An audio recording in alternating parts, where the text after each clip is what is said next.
তো গাইস আমরা আসলাম হচ্ছে মৌচাকে কিছু কেনাকাটা আছে যে আম্মু আমার সাথে I should have right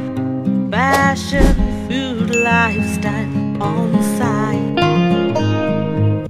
কেনাকাটা করতে করতে এত সুন্দর সুন্দর অ্যাস্থেটিক কিছু রিং দেখলাম ভাবলাম মা আর মেয়ে ম্যাচিং করে করে পরি খুব কিউট তাই না রিংটা একদম ঝুনঝুন করছে হাতটা দেখো তোমার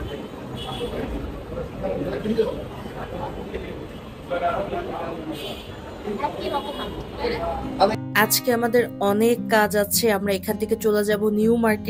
মার্কেটে যে কিছু জিনিসপত্র কিনবো এবং আরো কিছু কাজ আছে তো তাড়াতাড়ি ভাবছি একটু লাঞ্চ করে ফেলি চোখের সামনে যেই রেস্টুরেন্টেই পেয়েছি সেখানেই বসে পড়লাম কারণ আজকে সারাটা দিন অনেক কাজের উপর দিয়ে যাবে তো যত তাড়াতাড়ি পসিবল হয় জাস্ট চটজলদি লাঞ্চটা করে ফেলি এন্ড দেন বের হয়ে যাই আর লাঞ্চে অর্ডার করেছি চিকেন বিরিয়ানি মানে মোরগ পোলাও বলতে পারেন সাথে একটা ডিম আছে অনেক দিন পর এরকম একটা নর্মাল রেস্টুরেন্টে বসে একদম জম্পেশ নর্মাল বাঙালি খাবার খাচ্ছি মানে খুবই খুবই খুবই বছর পর এরকম খুবই সচরাচর আশাই হয় না একেবারে তো আজকে এটা দেখে খুবই ভালো লাগছে মনে হলো যে অনেক বছর পরে ভাবে করে মানে এই টাইপের বিরিয়ানিটা খাবো এটা কিন্তু একদম মৌচাক মার্কেটের অপোজিটেরই যে একটা রেস্টুরেন্ট আছে সেখানে বসে আছি এখানে বেশিরভাগ সময় এখান থেকে আর কি যে গ্রিল চিকেনটা আছে সেটা কিনে নিয়ে যাওয়া হয় তবে আজকে এই প্রথম এখানে বসে এভাবে করে বিরিয়ানি খাচ্ছি তো আসলে এক এক সময় এক একটা জায়গায় বসেও খেতে কিন্তু এনজয় করা যায় বেসিক্যালি আমরা এসেছিলাম একটা কাজটা শেষ করার পরে এখন ভাবলাম একটু লাঞ্চ করি আর আজকে একদম লোকাল একটা হোটেলে এসেছি তো এখানে আসার একটা কারণ হচ্ছে যে এখানে একটু ট্রাই করলাম যে কি টাইপের খাওয়া পাওয়া যায় ভেবেছিলাম ভাত ভর্তা এগুলো খাবো কিন্তু ভাত ভর্তা না খেয়ে বিরিয়ানি খেলাম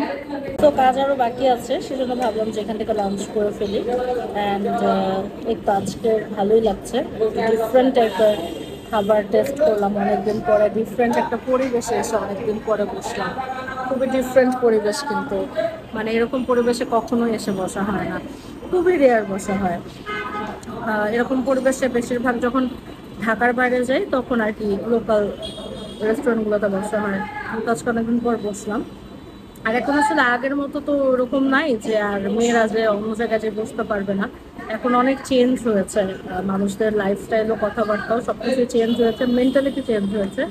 যার কারণে আসলে সবাই সব জায়গায় এখন বসে খাওয়া দাওয়া করতে পারে আরাম করে যাই হোক বন্ধুরা আপনাদেরকে যেমন বলেছিলাম প্রতিদিনই কিন্তু কোনো না কোনো কন্টেন্ট শেয়ার করবো তাই আজকে এটা শেয়ার করলাম খুব অল্প একটা শর্ট একটা ভিডিও আপনাদের সাথে শেয়ার করছি প্লিজ আমার এই ইউটিউব চ্যানেলটাকে একটু সাবস্ক্রাইব করে দিবেন যারা এখনো করেননি আমার প্রতিদিনের রুটিন একটু হলেও আপনাদের সাথে শেয়ার করার চেষ্টা করব